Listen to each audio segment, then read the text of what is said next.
Hi, and welcome to the Bright Minds of E-commerce podcast. I'm Dana, founder of Bright Red Marketing, your e-commerce advertising specialists. Today we're here with Stephanie from Montii and Lunch Punch.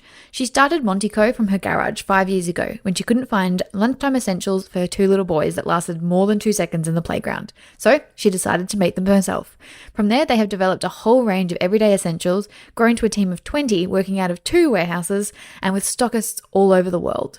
In today's episode, she shares her journey of growing from a work-from-home business to working out of multiple warehouses, the mindset shifts around those changes, and her most successful marketing strategies, including her tips around affiliate marketing and much more. So let's get into it. Welcome to episode 21.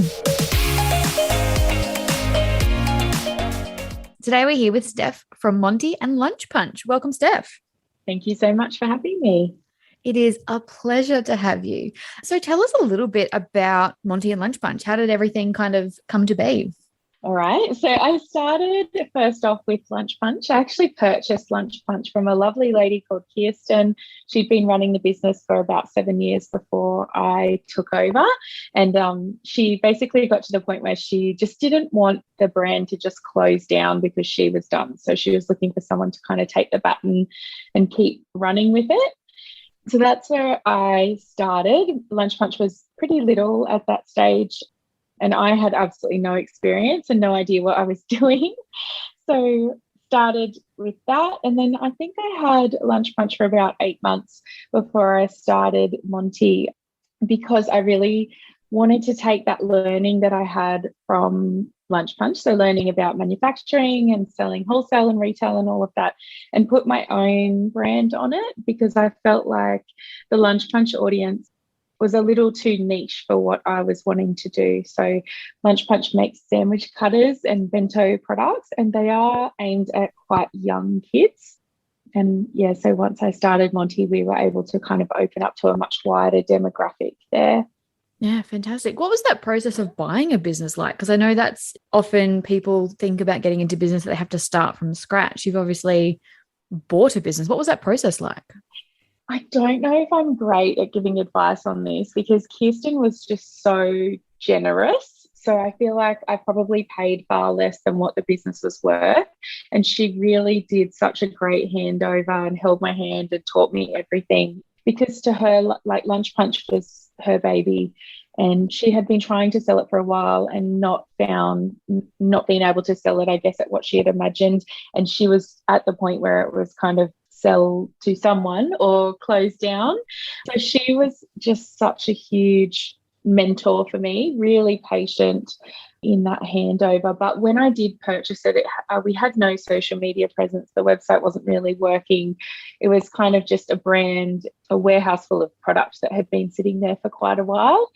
And yeah, a whole lot of me not knowing what I was doing, really, if I'm honest. I think that's how everyone starts. I don't think anyone knows what they're doing in the beginning. True. And you know what? In some ways it's a blessing, because I think if someone had have told me all of the super hard bits that I was going to have to go through to get from there to where I am now, I'm not sure I would have signed up for it. So in some ways, it's funny because you're not the first person to say that. Really? Yeah. In some ways, having no idea and being a bit naive about the process and what it's actually like running a business is great, because I thought it was just going to be a little hobby that I do while my boys were having a nap, and that it was going to be quite easy. And yeah, just, I guess, went into it with a pretty positive attitude.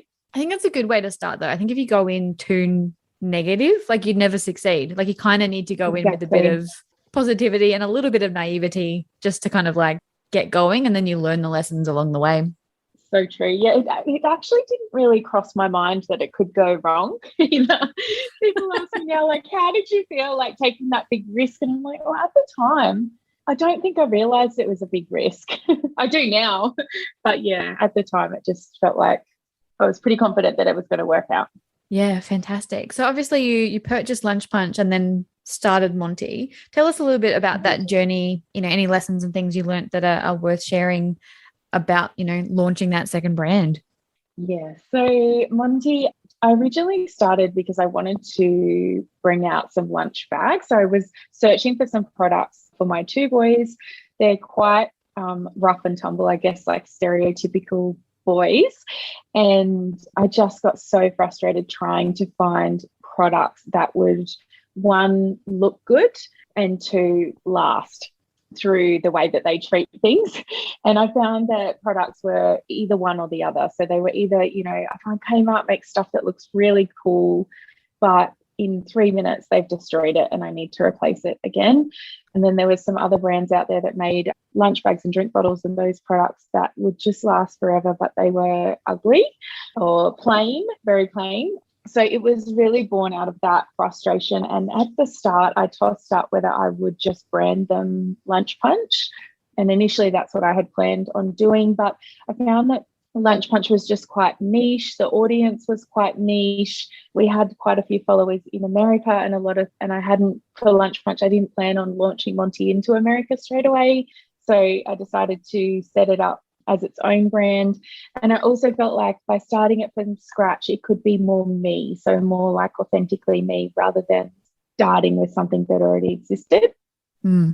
Yeah, so Montii was actually the name that my second son was going to be called if he had been a girl. So it's literally my third baby. Love it. I love it. So obviously running two businesses is a big challenge and a big ask. Is there any kind of strategies you use to kind of manage your time, management practices, organizational tools, just secret weird things that you do to kind of keep everything under control? Well, see, technically it's one business. This is really complicated, but the business is called Westridge Goods and we treat it as two different brands underneath. So Westridge is kind of the brand that we sell wholesale products through and sell international. And then I have the two retail brands under, so Lunch Punch and Montii. So it's kind of one business, but in saying that, it's kind of three brands that we have to do marketing for as well. Yeah. Yeah, not sure if that's better or worse, but I am a super organized person with work, not so much in my personal life, unfortunately. My house is quite chaotic, but always been a big list maker.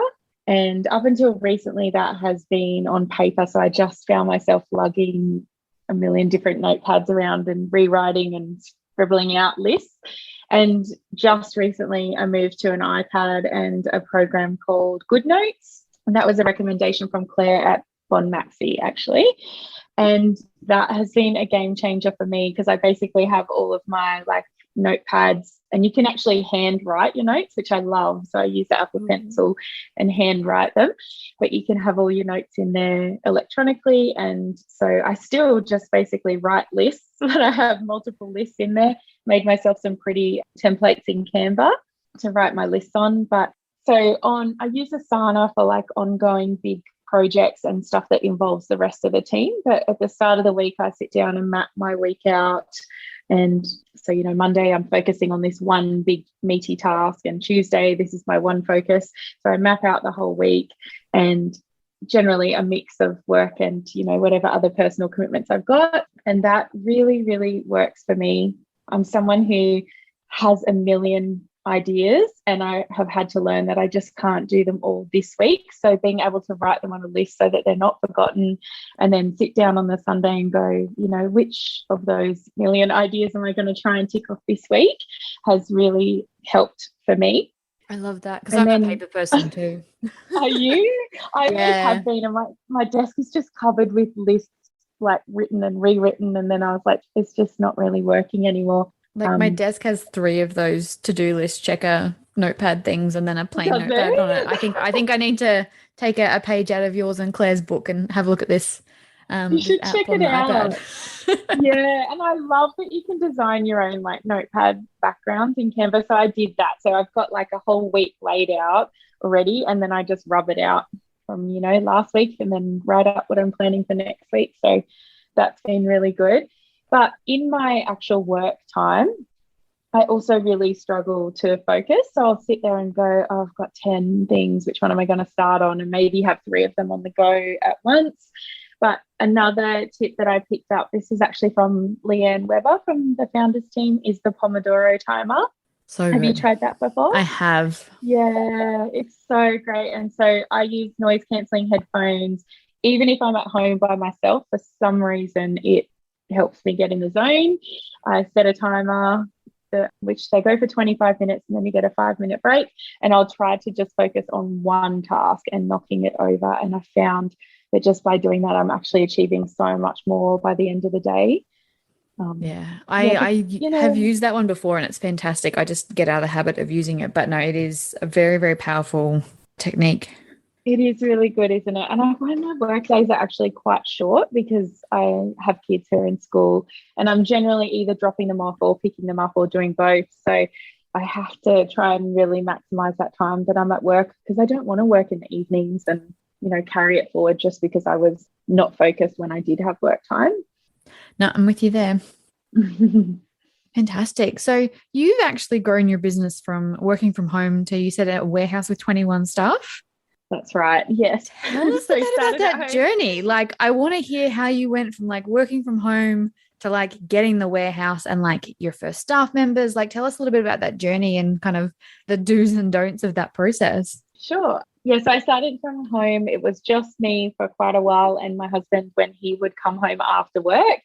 So we'd pack orders after the boys went to bed. And then the first person that I hired was a virtual assistant. She's actually a member of the founders team as well, Kirsty Wybrow, and she was amazing. She started just doing 2 hours a week, and that felt like such a stretch to pay for her time.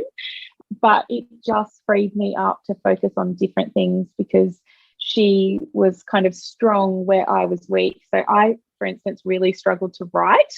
So if you ask me to talk, it's fine. I can talk on video or talk on a podcast, that's fine. But ask me to write it down and I'm just slow, painfully slow. And I find it really hard, whereas Kirsty was really great at that. So my first tip, I guess, for your first hire would be look at the part of the jobs in your business that you find really hard and don't enjoy doing and see if you can work out how to outsource those. So she started just doing these couple of hours a week and then that worked up and up. Eventually she left her day job and I think she was doing about 20 hours a week for us before she went off to have her baby.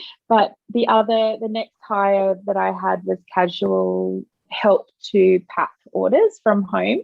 And I just got to the point where it felt like I could grow the business, as in I could see that the market was there, but I was limited by space from working at home. So in two ways, I guess. One, in not being able to buy too much stock because I had no space at home to store it. So started with the garage, took over the lounge room and put my kids in one bedroom together and took over another bedroom. And then we ended up getting some off-site storage, like just a container that we rented in a storage yard around the corner from us. But then we spent half our day driving back and forward between home and the container, bringing stock back. So yeah, that was, I guess, physical space for the stock was the first way it was hurting us. And the second way was just hiring staff. So you can't really hire someone to come and pack orders unless you are standing beside them packing too when it's at home. Yep. And so I just got to the point where I was like, I can never have a day off, even if I'm paying people to work because it's at home, or, I don't feel comfortable hiring people I don't know come and work at home.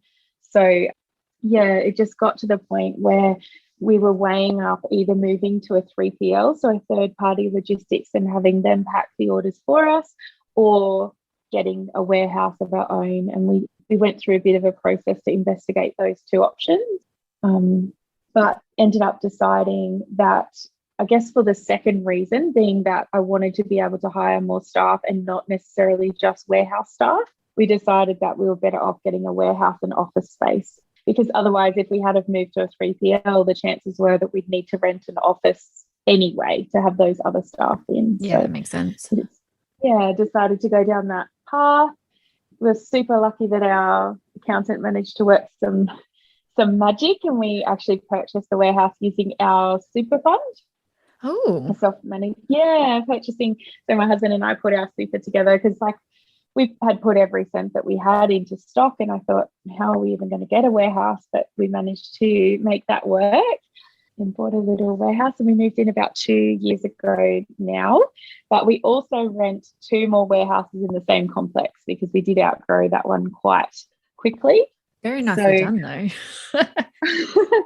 kind of. I guess my second piece of advice would be don't buy the first warehouse that you need, because You we might just outgrow it. outgrew it.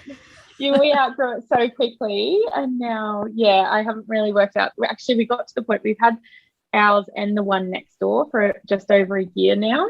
And then I had our operations manager coming to me going, I don't know where I'm going to put all this stuff. You've got, a whole bunch of containers coming. I've got no room. You're going to have to work it out. And then just magically the universe helped us, and one other business in the complex moved out, and I was like, there we go.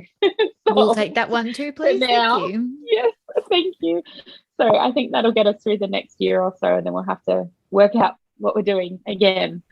So yeah, don't buy the first warehouse. Maybe just rent the first one, and then see how you go, and then see how buy you the next go one, maybe. Yeah, maybe. Oh, fantastic. Did you find you had the whole mindset thing is very, I suppose, popular and on a lot of people's minds, I suppose. Did you have any kind of mindset challenges around growing from at home to, hiring multiple warehouses? Yeah, absolutely. It's not easy. And I would say the biggest thing that I struggled with is, on a personal level, is that what the business needs from me now is totally different to what it needed then. So what made me really good as a startup operator, or successful as a startup operator, is not what the business needs for me now that we have 21 staff. So I, in my head, I guess, had this stereotypical picture of what a manager would look like. And I kept trying to mold myself into becoming that. So I'm naturally a pretty introverted person. I would say I'm pretty creative. I'm a bit of a nerd. I actually love doing the website and doing Facebook ad configuration and all that kind of stuff. So I had kind of in my head thought, all right, you're going to have to toughen up now. You're going to have to be a bit, serious and stern, and you're going to have to, no time on the tools, and you're just a people manager and all this stuff. And to be honest, I was pretty miserable for a while there, just trying to really mold myself into something that I'm just not. Mm. And then I actually did some work with Christine Corcoran, did some coaching with her, and it just felt like she literally said to me, you have permission to just lead this business as you. You don't have to completely change who you are. And that was just a huge game changer for me, because I was like, oh, I still can be soft and gentle and creative and introverted, but be a good leader as well. I just had to hire people who could do those bits that I couldn't do. So we've got an operations manager now, Aaron, and he's not afraid to have the hard conversations that I'm afraid to have.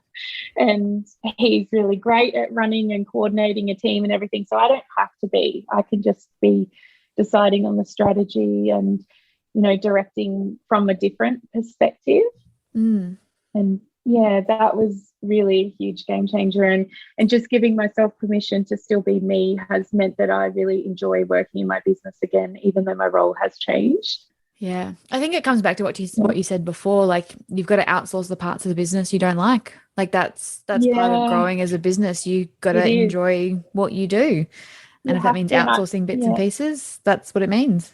Yeah. So for me, I've pretty much outsourced most of the day-to-day running of the business so that I can still be in a creative role, because that's what makes me feel fulfilled.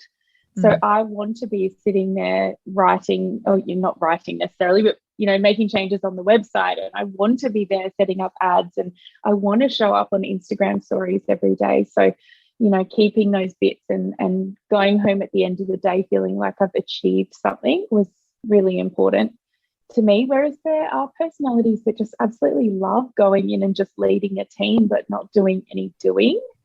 Yeah. And it's just not me. So I think it's great you found your space as the business grows. Yeah, but it was a hard transition to go through. And I guess at every stage, when you're little, when the business is little, I kept thinking once we get bigger, it'll be easier. Once I've got staff, it'll be easier. Once I get a warehouse, it'll be easier. And I don't necessarily think it is easier. I think that it just changes. So there's different challenges and, different highs as well, obviously. But different challenges as the business grows. Yeah, that makes sense. So obviously your business has grown quite significantly. We love to ask people about what they're doing marketing wise. When you first started, what were kind of the best strategies that you had to get customers in those early days? So for us, we started with mainly a wholesale strategy, and that was purely because I had purchased Lunch Punch before I started Montii, and Lunch Punch was wholesale only. So that was such a great platform for us because I was able to launch Montii with, 0 followers, but get orders in because those wholesalers who already knew me would give our brand a go. But in saying that, our wholesale customers, obviously, if you are purely a wholesale brand, their profitability isn't that great because the margin is lower. So we were a couple of years in and, looking at the P&L going, well, we're making a lot of sales, but we're actually not super profitable because all of those sales are either wholesale or to distributors. So our distributors purchase direct from China and they purchase at a lower price point again. So I made a conscious effort that it was time for us to add some retail into the mix. So I wanted to do it in a really respectful way, as in I don't want to compete with our stockists. So we don't stock any other brands. We only sell our own brands. And yeah, I'm conscious of not constantly discounting or doing anything like that to upset our stockists because they're our initial customers and without them, I feel like I would have nothing. But adding the retail into the mix really did help improve our profitability. So we had to start that from nothing. So genuinely 0 followers, no customers, nobody knowing who we were. And the thing that really worked for me, I guess, was just showing up consistently and showing up as me, showing that there's a person behind the brand. We're not just a big corporation or anything like that. And Instagram stories was the first real platform where I got to know our audience and they got to know me. And that's where initially most of our sales came from. Yeah, fantastic. I want to talk about your Instagram in a second, but do you have any tips or strategies for people who do want to go down the wholesale route? Yeah, every single thing that we do in our business, we do with wholesale customers in mind as well, because they are, the way that I look at them is they're like a part of our team. They're out there actively pushing our brand to their audience. They're introducing us to people who would never have seen us otherwise. And so we just really run our business with our wholesale customer in mind. We have an extensive gallery of images that we make available. So basically my goal is to make it as easy as possible for them to sell our products. So give them everything they need so that they don't have to take their own photos or make their own video. We kind of try and do all of that for them. And then otherwise being pretty lucky, we don't actively really try and find new stockists. They generally just come to us. But which is nice. I guess, very lucky. But I guess the other thing is just to factor in that wholesale price when you're calculating your retail price when you start, because it's obviously very hard if you've retailed for a couple of years to go in and change your prices to make room for wholesale. So if you're planning on wholesaling, I guess factor that in when you're calculating your prices up front. Yeah, I think calculating that price is something a lot of people struggle with. The episode we've got launching after yours is actually with a pricing strategist, which I think will be helpful to people as well. But yeah, I think that's important because I know I've seen a lot of posting groups and things where people are like, oh, I want to wholesale, won't make any money. What do I do? Yeah. Like, what's the wholesale margin again? Like, it's a tricky one. It is tricky. It is. And for us, it was once we had the mix. So once we had, our own retail customers as well as wholesale, that's when I feel like things started to go really well. Just focusing on one or the other was much harder because it definitely, like when we launch a new product now, if the launch was only going to the people who would see it based on our retail channels, because we wouldn't sell anywhere near as much as what we do when all of those wholesalers are out there actively blasting, our message out there at the same time. So it just gives you a bit really extra coverage, which is fantastic. It really does. Yeah. Lovely. Now you mentioned Instagram stories is a big one for you. Do you want to give us a little bit of an insight into kind of your strategy on using those, especially in the early days? We'll get into what you do now in a second. I think know, like, and trust. That was just the motto that I had in the back of my head, was just making sure people knew who I was, not just the products, like they really knew me.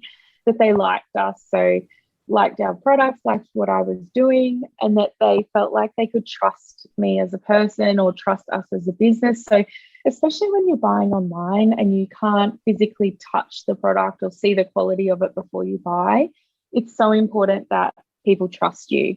Otherwise, why would they purchase from you online? So my strategy in the early days was really just to show up every day and to try and not be too salesy. So to show bits of everyday life, bits of who I am as a person, and then a little bit of salesy stuff now and then. And yeah, that just really works. So our Instagram kind of grew from there. And I guess our strategy is not too different from that now, to be honest. Yeah. So tell us a little bit about what you do now. Obviously, you mentioned you like to play with your own ads. I assume Yes. your Facebook and Instagram ads is a part of that. But what kind of do you do now to get those sales? So email is our best converting channel now. So we ran quite a few campaigns or launches where people had to sign up to the email list in order to be able to get the promotion. We actually did that for Black Friday 2 years in a row. So Black Friday sale was email only. And it's probably our best converting in terms of like paid advertising. Google Ads is the best converting of those paid channels. But I guess once people are searching for you in Google, a lot of our customers are searching for us by name. Once they're there, of course, they're going to convert because they're actively, or they're going to be more likely to convert because they're already in there actively searching, wanting to buy or wanting to find out more. Yeah. And so I guess the Google ads probably have less people, but of the people that see them are more likely to convert. Yep. And then that makes sense. we use Pinterest and Facebook ads for traffic generation. So for trying to get our photos and videos and products in front of eyes who haven't seen us before. And I am a nerd, as I told you earlier. I love getting in there and tweaking, just testing and seeing what works, whether it's, a different audience or a different creative or you're settings. Talking to a Facebook ads nerd. So, I'm with you there. Yeah. I love that. So I don't feel like it's once you work out what works that it's just set and forget it. It never is. It's like I'd be out of a job if it was, to be fair. Yeah. We're actively, that wouldn't be great. It would be fantastic for business. I'll give it that. But it's unfortunately not set and forget at all. It's just not how it works. And so, that's kind of a weekly thing for me that I'm in there looking, is this creative looking a bit old, or have we had a new product that I can update, or how can I tweak to optimize? But those are our main channels. I would love to get into TikTok ads, but I felt like it was just one too many channels for us to tackle this year. And Pinterest is new for us this year. So I would step by step. When you have the mental space for it, the results that I've heard of, we haven't done anything internally yet, but the results I've heard of from people using TikTok ads is insane. Really? Ridiculous, like early day Facebook sort of results. Oh, that's and I think you've got the right kind of fun content that you would be able to do it very, very well. So, and the TikTok reps are fantastic, unlike the Facebook ones. Sorry, Facebook. Well, they're horrible, aren't they? Oh, we found it's funny because Pinterest contacted us about having an account rep, and in the same week so did Facebook, and it just ended up that we had the calls back to back, and it's just chalk and cheese. So Pinterest is absolutely amazing. So we've got an account rep who meets with us fortnightly. It's all free, and they give us tips on optimizing and stuff like that. And then Facebook they're just horrible. They rang and they were clearly not in Australia. Very, very difficult to understand. Like there's no video. Don't know what they're talking about either. Like the things they suggest for campaigns is ridiculous. You're like, what are you doing? That's it. It seems really one size fits all as well. Yeah. So, he was, I found it annoying that there was no video because his accent was really hard to understand, and he's saying, well, now click on this and do this. And I'm like, I have no idea what you're talking about. And why are you even telling me to do that? That's a little more tricky, but we've had pretty good results with both, I would say, working on like a bit of a full funnel strategy. these days. So we're running traffic ads, conversion ads, and catalog sales as well. Yeah, lovely. And that's kind of where we're at with those. Okay, so basically you're telling me hurry up and do TikTok ads. Yeah, it's still at the point where you can kind of get away with not doing it perfectly and still make a lot of money out of it. Book a call with a TikTok rep. That would be my suggestion. Okay. They're very easy to get on the phone with, even if it's like, because you need to create, and for anyone listening, for TikTok ads, you need to have TikTok content. It cannot be like a polished Facebook ad that you put on TikTok. It has to be made for TikTok. So the reps will be able to have a look and see what you're doing and give you some suggestions of things. But their reps are super, super helpful. Even if you're not ready to do it yet, at least you can kind of get the gears going and start coming up with some ideas and things. Good idea. Actually, this morning when I logged into Shopify too, I saw that they've got a promotion saying spend $20 on TikTok ads, get $200 credit. So they're obviously trying to push it at the moment. And they are definitely trying to break into the Australian market quite heavily and quite quickly.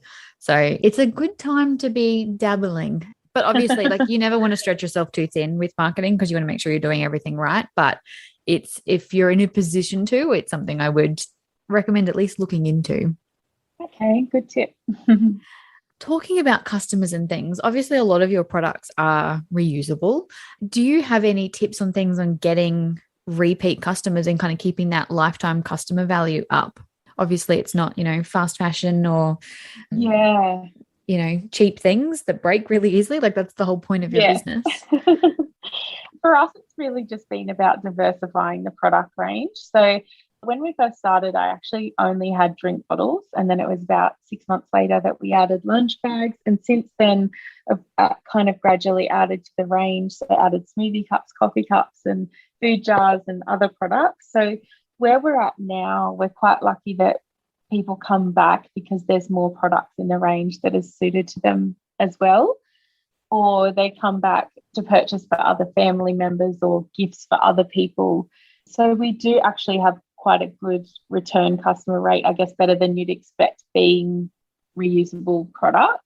But I do find our customers just love new launches. And every time we launch a new product or a new print, they just lap it up, but they also come and buy a lot of the existing products as well. So if we launch one, say a new print in a lunch bag, when people order, they don't just order that, they'll order that and a drink bottle and a smoothie cup. It really just spurs on the sales. So I guess probably 2 years ago, we dropped our entire new release for the year in one hit and then just kind of had nothing new to show them for quite a long time. But now I've learned to do it in smaller drops just to give people a reason, not just a reason to shop, but a reason to follow us and be excited and engaged and interested, because we've got new things to tell them about fairly frequently throughout the year. Yeah, I think it's important to make sure there's, something new to share, whether it is a new print or a new product, or, that kind of applies to most businesses really. Like, if you haven't got new content, people can get bored quite easily. They do, yeah. And then they just scroll past it because it's all familiar. They've seen it before. So we invest a lot of time and energy into content creation as well. So we have an internal photographer now who works with us full time, and we have built a studio in our warehouse. So amazing. In the corner of one of the warehouses. So it's nice and easy for us to churn out content. So generally a couple of days a week, we're in there either taking video or photos and making sure we've got up-to-date content for whatever's happening. So, we've finished our Christmas content now, but we've moved on to creating specific content for back to school. Yep. So we work a couple of months ahead. But yeah, so we've got fresh photos, even if not fresh product, but fresh content. Showing things in a different for way. our wholesalers. Yeah, exactly. That's also important, I think, too. Yeah, fantastic. Before we get into the last questions that we like to ask everyone, is there anything you think we've missed? Anything that you think is worth sharing? I guess one really great marketing tip that works for us is affiliate marketing. And it really, really helped us in the early days. So I would say that we were focusing equally on wholesale and affiliates. So our affiliates are mostly micro influencers or smaller influencers who we work with, and we gift them products and they post and create content and share that with a discount code for their followers. And they earn a commission based on the sales that come through using their discount code. So for us, that was a really cost-effective way to start marketing and reaching other audiences without paying the big fees that some of the influencers charge. Yeah, that's worked really well for us. So we've got quite a network of affiliates now who we work with. And actually, our highest performing affiliate is nowhere not the one with the biggest audience. So last year she earned about $23,000 worth of commission, and she only has 3,000 followers. So it's completely unrelated. It really comes down to how closely her audience aligns with our products and our brand values and how engaged they are with them. So for us, we send her a few products every time we have a release, and she posts about it, and it's just great for both of us. It's a great opportunity for her, I guess, to earn some income too. Yeah, fantastic. Do you have any tips for people looking for those kind of partnerships? And did you use a particular software program to track the affiliates? Yes, so we have an app that we use. Our stores run on Shopify, and the app is called Affiliate Lead. And we use that to automatically track the source of where the sales have come from, and it tells you what the commission should be, and you can set up all kinds of different structures, so different commissions when you're running a promotion and that kind of stuff. And then for us, I guess just start out with the people who are already engaged with your brand and reach out to them. So if you're noticing someone's ordered a few times and they're engaging with you on Instagram and they seem to take a decent photo and talk about your product anyway, we reached out to them and just said, would you be interested in being an affiliate? And I think the other tip would be go into it knowing that not every time is going to be successful. So, if you send product to 10 people as affiliates, expect that a couple may or may not post, and just be okay with that. Be okay that it's a lower cost type of marketing, but that it's not going to be successful 100% of the time. So yeah, I find it's really a numbers game until you find the right people. It is, yeah. And I just had to let go of the fact that, I've sent somebody $50 worth of product and they either didn't post or they did post and their audience didn't buy anything. Just had to let it go, because otherwise I wouldn't have kept trying and I wouldn't have found the ones that really do convert and really do well for our brands. So yeah. And I think what you said before, that your best performing affiliate only has 3,000 followers. So I suppose it really doesn't come down to numbers. A lot of people are like, oh, I need to find someone with 100,000 followers because that makes them an influencer. Like you can have someone that has 3,000 that, can generate obviously a huge number of sales if she's getting paid $20,000 for it. Yeah, exactly. She did. It was amazing. We were all shocked and yeah, it can really be great if it works. So with the bigger influencers, and we do work with them too, but I find that you're paying, a large amount of money for, maybe 30 seconds that they talk about your brand, and then they move on to talking about other brands. So you kind of get a bit of a spike maybe in orders, or maybe just a spike in followers when they talk about you. But with the affiliates, they're out there day after day talking about you and telling their friends and taking, posting stories of them drinking out of their coffee cup on the way to work or whatever it is. So it's just the value that you get out of it and the community that you build by working with affiliates is so great.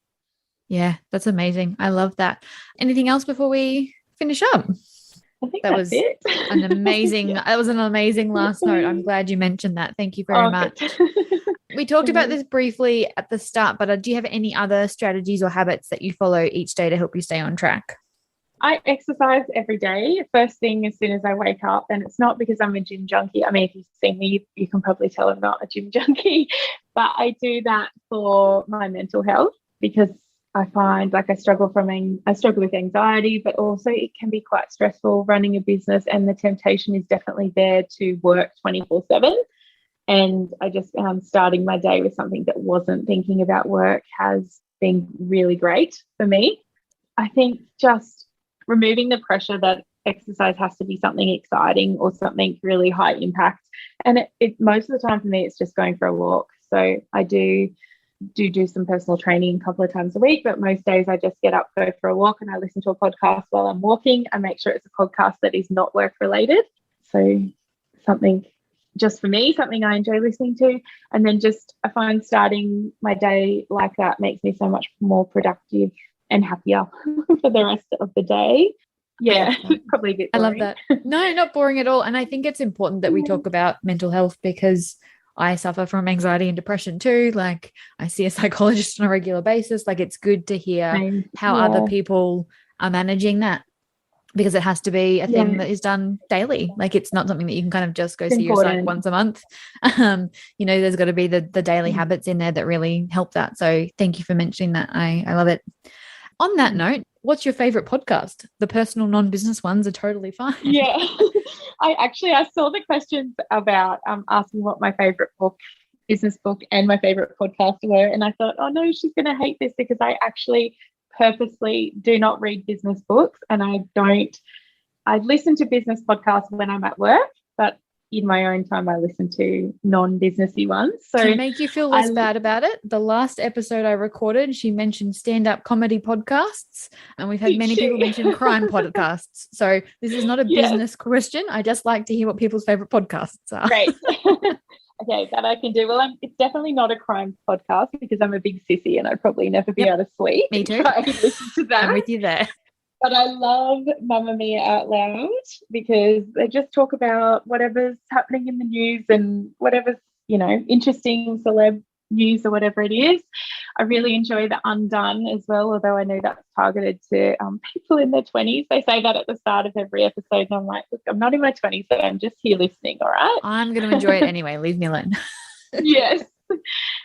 Otherwise, I really enjoy She Was the Fire by Courtney Mangan. She's another Gold Coast business owner. Oh, lovely. Well, yeah. And then in terms of books, I love trashy chick lit books. I actually read every night before I go to bed. Otherwise, my brain just does not turn off. Huge reader. I might have to get some recommendations for you off air from you, because I'm also a fan. And what is the best way for people to reach and contact you? Or if they want to buy your products? By the way, everyone, my order arrived while we were recording and I hope you didn't hear my doorbell. Great timing. So where I hang out most would be over on Instagram at Montii Co. And I'm on the stories pretty much there every day having a chat. Otherwise, there'll be links to our website from there anyway if you're interested in checking out our products too. Yeah, fantastic. Well, thank you very much for joining us on the show. It's been an absolute pleasure having you. Thanks so much, Dana. All right, thanks. Bye. Thank you for listening to the 21st episode of the Bright Minds of E-commerce podcast. Don't forget, we load all of the links and show notes onto our website. You can find everything at brightredmarketing.com.au/episode 21. The link will also be in the episode description. Thanks so much for listening.